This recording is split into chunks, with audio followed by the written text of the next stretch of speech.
let's carry on our previous question, and it will explain how we can use the binomial expansion and also why we appear to write them in the reverse order to what we usually write them, with the constant term first and then higher powers towards the right. Usually we put them the other way round. Okay, so it says hence estimate this. First of all, clues in the question, it says hence. Whenever a question says hence, it's saying use what you've already done in the question. Don't use anything new. So, looking at this, there must be some link between what we've got here and what we want. So, let's have a think. Well, these share the same power, so that must be a clue. And that is 2 minus something. And this is very, very close to 2. It's only slightly below 2. So I need to think of what x value would make these the same. You may be able to spot that x equals 0.01 will make these two exactly the same value. Another way that I could look at it is I could think, okay, I know that what's in those brackets must be the same, so let's just set up an equation and solve it. So that's going to give me 0.03 is equal to 3x, x is 0.01. If you spot it, that's brilliant, saves you a little bit of time. If you don't see it, we can just set up an equation. Knowing they must be equal, we must use part A to help us with part B. It says hence, and you can find the value of x for which that will work. Okay, so in between videos, I just called this f of x, just to allow me to write f of 0.01 equals, so it just communicates to the examiner that I'm substituting in x is 0.01 into this function. Okay, so let's do that. 256 minus 3072 times 0.01 .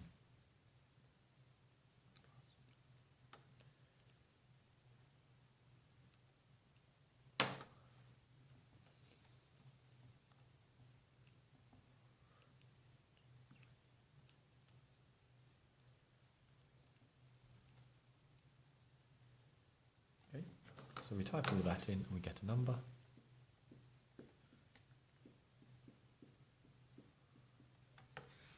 Always worth checking at this point to see what the actual number should have been. If you're not quite close to it, let's just see how we do. So we were expecting 226.8453124.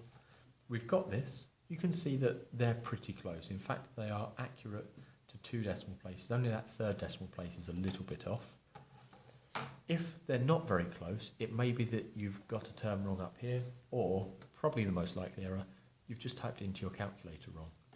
So check what you typed into your calculator.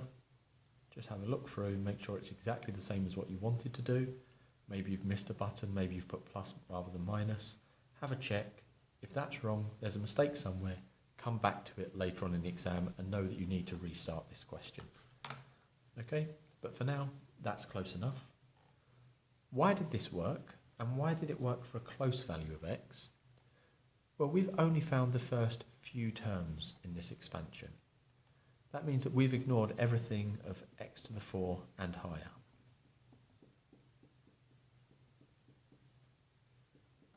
We've ignored all of those terms. But let's look at the x value we chose. We chose x as 0.01. What's going to happen when we raise 0.01 to the power 4, or 5, 6, 7, 8?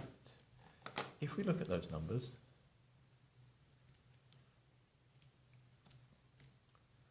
we see that they're tiny, 1 with 8 zeros in front of it. How are we doing? 7, 8. Okay, so x to the 4 equals that, a tiny number. These numbers here will be even tinier.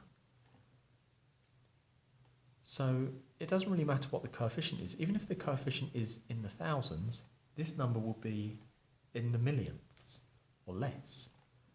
So I can ignore those terms and it won't have a great impact on my answer. That's how historically the binomial expansion was used. It was used to estimate calculations like this, to get it to a suitable degree of precision by choosing a sensible x value and a sensible function to expand in the first place.